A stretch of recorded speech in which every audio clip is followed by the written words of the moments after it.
Baada ya hayo nikaona mkutano mkubwa ambao hapana mtu awezaye kuuhesabu. Mpendwa, karibu tuweze kujibu swali lililoulizwa kwa habari ya watu wangapi ambao watakuwepo mbinguni, watu wangapi ambao watakuwa wamestahili kukaa pamoja na Mungu. Mpendwa katika Bwana, sasa wakati tunakwenda kujibu swali hili, tutajiuliza maswali mengine madogo ambayo haya tutayajibu pia ndani ya swali hili, kwamba je, ni makabila gani ambayo yanastahili kukaa katika ule utukufu wa Mungu?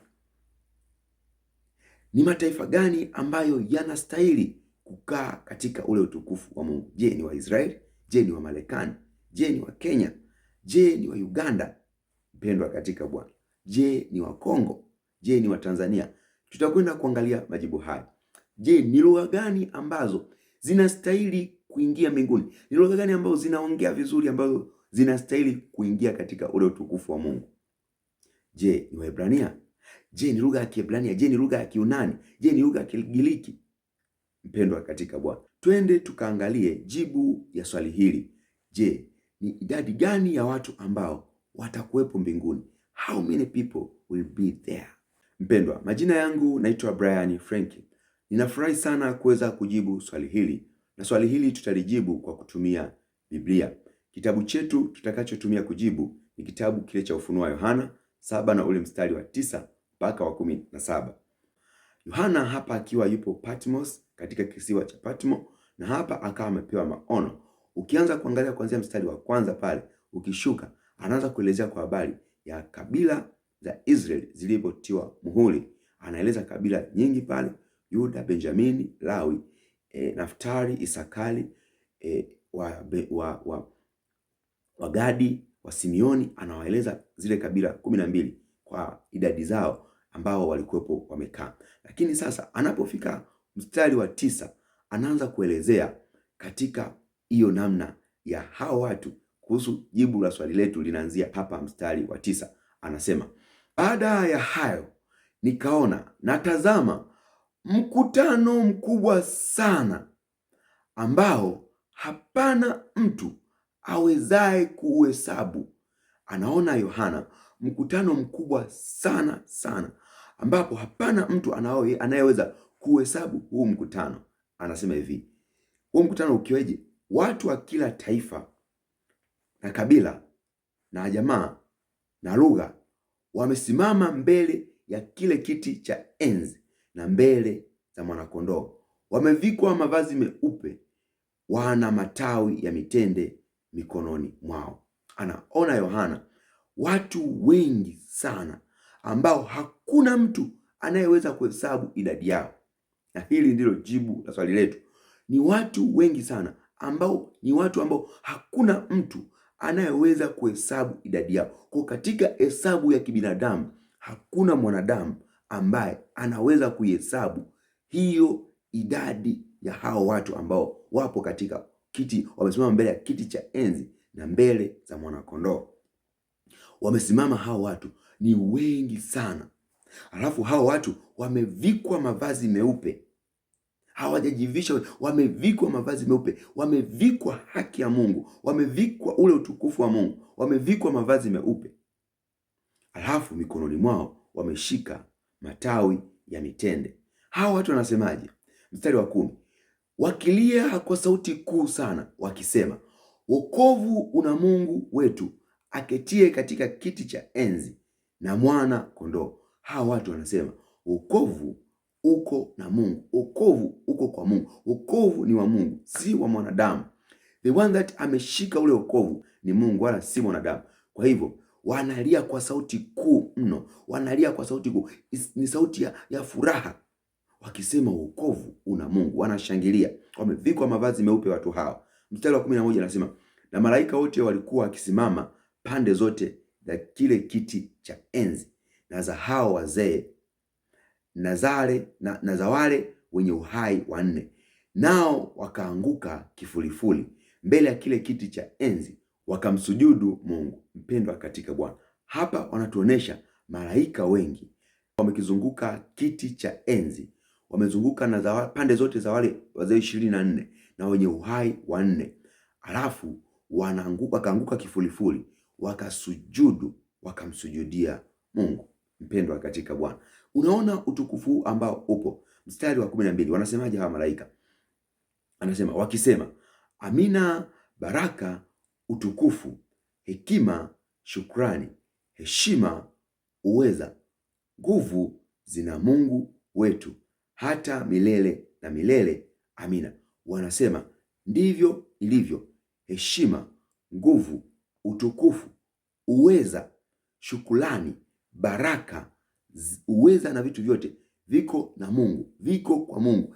It's a part of God, ni sehemu ya Mungu, anasema, ambao vipo kwake milele hata milele.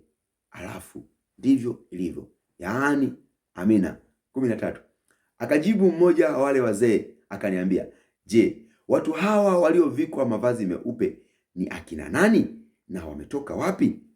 Swali linaanza kutokea. Mzee anamuuliza, je, watu hawa waliovikwa mavazi meupe ni wakina nani na wanatoka wapi? Amina. 14 Yohana anasema, nikamwambia, Bwana wangu, wajua wewe. Maana yake mimi sijui. Akaniambia, nao ndio wanaotoka katika dhiki ile iliyo kuu, nao wamefua mavazi yao na kuyafanya meupe katika damu ya mwanakondoo. Anasema watu hawa ni watu ambao wametoka katika mavazi wametoka katika ile dhiki iliyo kuu, halafu watu hao wameyafua mavazi yao katika damu ya yule mwanakondoo. Maana yake nini? Watu hao wamemwamini Kristo. Kwa kumwamini Kristo, maana yake wamefua mavazi yao katika damu ya mwanakondoo. 15 kwa hiyo wako mbele ya kiti cha enzi cha Mungu, nao wanamtumikia mchana na usiku katika hekalu lake, na yeye aketie katika kiti cha enzi atatanda hema yake juu yao. Anasema kwa hiyo, kwa sababu hiyo, hawa watu walipomwamini wako mbele ya kiti cha enzi. That's the reason, that's why hawa watu wamedeserve. Ndio maana hawa watu ambao huwezi kuhesabu idadi yao wamekaa mbele ya kiti cha enzi, nao hawa wanamwabudu mchana na usiku.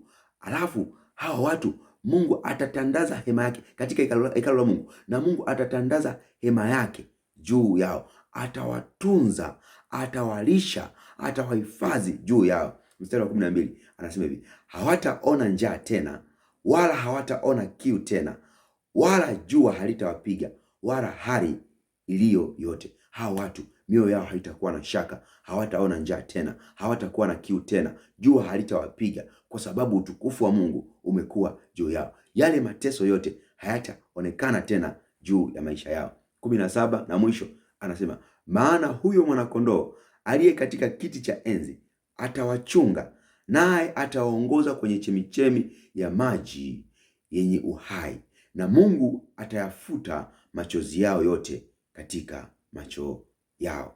Mpendwa katika Bwana, tunatazama hapa, anasema baada ya hapo, naye atawachunga, naye atawahifadhi na kuwatunza, kuwapatia ule utukufu wote, na Mungu atayafuta machozi yao yote katika macho yao.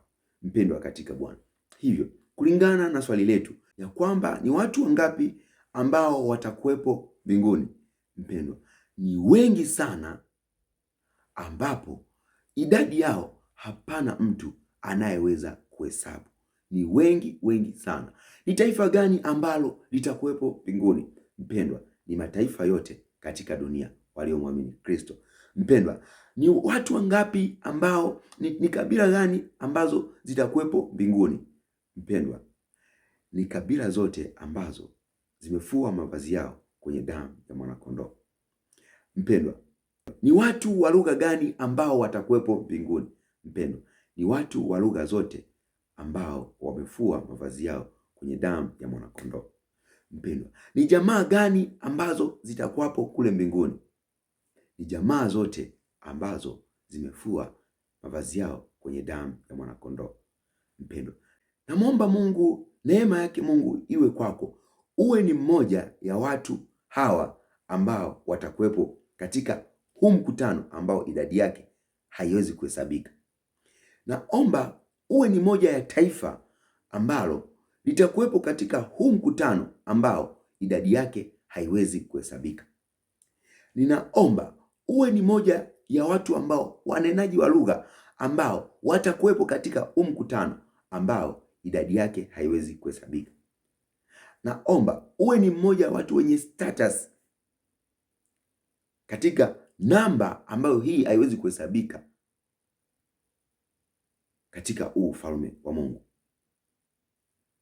Mpendwa katika Bwana, kama hujamwamini Yesu Kristo, umwamini Yesu Kristo ukapate kuokoka. Katika kitabu cha Warumi 10 na ule mstari wa 9 anasema, kwa sababu hiyo ukimkiri yeye nani Kristo Yesu kwa kinywa chako na kuamini moyoni mwako kwamba Mungu alimfufua katika wafu, utaokoka. Mpendwa katika Bwana, neema yake Mungu itokayo kwa Yesu Kristo iwe pamoja nawe. Nikutakie siku njema. Shalom, shalom.